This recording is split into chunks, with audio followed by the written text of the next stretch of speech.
దేవుని ప్రమేయం లేకుండానే వ్యాధి, నువ్వు అనుభవిస్తున్న వ్యాధి, నువ్వు అనుభవిస్తున్న కష్టాలు, నువ్వు అనుభవిస్తున్న శ్రమలు, బాధలు, ఇవన్నీ ఎవరి ప్రమేయం ద్వారా?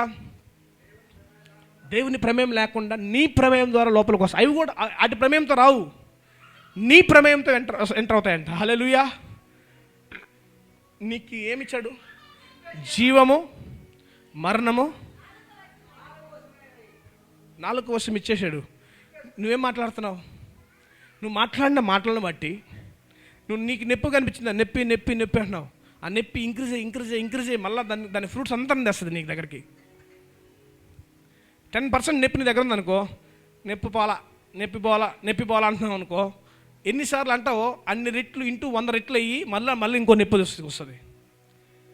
అప్పులు అంటున్నావు అనుకో, అర్థమవుతుందా?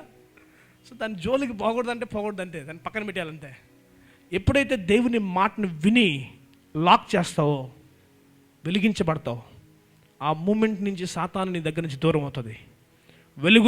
వెలుగులోనికి నువ్వు వచ్చినప్పుడు ఎప్పుడైతే దేవుని మహిమ నిన్ను ఆవరిస్తుందో, చీకటి నీ జోలికి రాదంటే ఇంకా. హల్లెలూయా, హల్లెలూయా. దేవుని అభిషేకము నీ దగ్గరికి వచ్చినప్పుడు అంటే 2 థింగ్స్ జరుగుతాయి. ఏం తెలుసా?